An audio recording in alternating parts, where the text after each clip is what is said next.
हरे कृष्णा। जय माता दी। आप दिव्य दर्शन कर रहे हैं अनिरुद्धाचार्य गुरुदेव का, जो बहुत पावन कथा सभी भक्त सुन रहे हैं गुरुवर की मुखवाणी से, मुखारविंद से, जो इतने पावन सुर में भजन गाना, सुर में मिठास में कथा गाना। और महासंत, हम इनका नाम तो नहीं जानते, लेकिन ये बहुत महान संत हैं। साक्षात गुरुदेव ने दोनों के लिए, महासंतों के लिए छत्र और सिंहासन विराजमान किया है, और स्वयं गुरुदेव खुद चरणों में बैठे हैं। इतने महान संत, सोचो किस प्रकार इन्होंने भजन तप किया है, आज इनको ये सिंहासन प्राप्त है। श्री अनिरुद्धाचार्य जी श्रीमद् भागवत कथा तो कर ही रहे हैं, अपना धर्म तो, अपना कर्तव्य वो निभा रहे हैं, लेकिन विशेष बात यह है जो श्री अनिरुद्धाचार्य जी हैं, इतने सरल तरीके में रहते हैं, इतने सरल स्वभाव में रहते हैं। कहने को 30,000 भक्तों की सेवा रोज़ाना करते हैं और साथ में अपने प्रभु का नाम जप भी करते हैं, हरि का नाम भी लेते हैं। और इतना ही नहीं, बहुत सुर मिठास में कथा गाते हैं। हर भक्त जो भी सुनता है सच्चे हृदय से, मन से, तन से अपने समर्पण और श्रद्धा भाव से भक्ति के मार्ग पर चलने लग जाता है।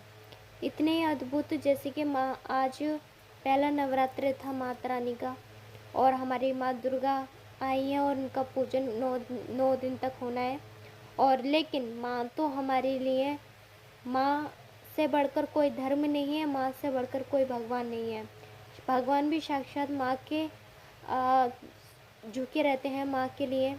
लेकिन माँ को प्रसन्न करना है भक्तों, पहले अपने घर बैठी माँ के सेवा करो, उसको खुश रखो, फिर तुम्हारे मंदिर की माँ भी प्रसन्न हो जाएगी।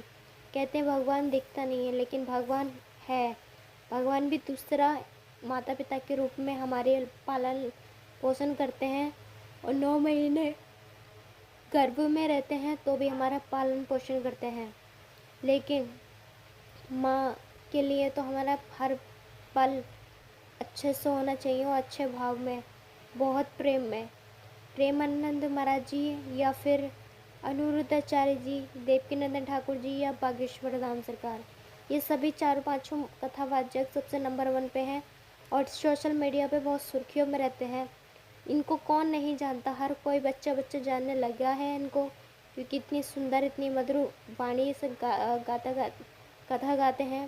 और यहाँ तक कि जो प्रभु का नाम जप करता है और प्रतिदिन प्रभु के नाम में रहता है, उसको इतनी महान गद्दी प्राप्त होती है कि आप सोच भी नहीं सकते। परमात्मा इतना देते हैं कि हमारी औकात से भी ज़्यादा। आप देखते हैं प्रभु, हम जिसके लायक नहीं थे वो भी आपने दिया, ये भक्त का भाव होता है। और श्री अनिरुद्धाचार्य जी इतनी सारी माताओं की सेवा करते हैं, गौ माता की सेवा करते हैं, बांदरों की सेवा करते हैं, और यहाँ तक कि अन्नपूर्णिमा की सेवा होती है। अन्नपूर्णिमा क्षेत्र सुबह से रात्रि तक चलता रहता है, और यहाँ तक कि महासंतों की सभी की सेवा करते हैं गुरुदेव, लेकिन कभी भी उनमें अहंकार कभी नज़र नहीं आता, और हमेशा प्रसन्नता से ही सब कार्य करते हैं। यानी कि इससे हमें प्रत्येक ये मैसेज मिलता है, ये संदेश मिलता है कि हर कार्य करते पर प्रसन्नता रखनी चाहिए चेहरे पर, क्योंकि इस चेहरे पर और सुंदरता आती है, निखार आता है, और हमेशा प्रभु की ये मुस्कुराहट एक पहचान है हमारे प्रभु की। इतनी महान 30,000 मिला, कुल सब मिलाकर 30,000 भक्तों की सेवा होती है। और गुरुकुल जो 200-300 बच्चे के करीब पढ़ रहे हैं, गुरुकुल संस्कृत पढ़ाई, वो मुफ्त में फ्री, सारी सेवाएं फ्री में होती हैं। लेकिन आप सही भक्तों के सहयोग से, आप सभी के दान पुण्य से ये सेवाएं सफल होती हैं, और ये सेवाएं प्रतिदिन चलती रहती हैं। महासंतों का साथ, महासंतों का आशीर्वाद सदा गुरुदेव पे है, माताओं का आशीर्वाद भी। और गुरुदेव, जो ऐसे गुरुदेव हमें बहुत नसीब से मिलते हैं। माताओं की दुआ, 280 माताओं की दुआ है गुरुदेव पर, महासंतों का दुआ है, और बांदरों का दुआ है, और यहाँ तक कि गौ माता की भी दुआ है। इतनी सारी दुआ है गुरुदेव के पास में। और लेकिन प्यारे प्यारे कमेंट करें, चैनल को सब्सक्राइब कर लें और कमेंट बॉक्स में जय माता की लिख दें।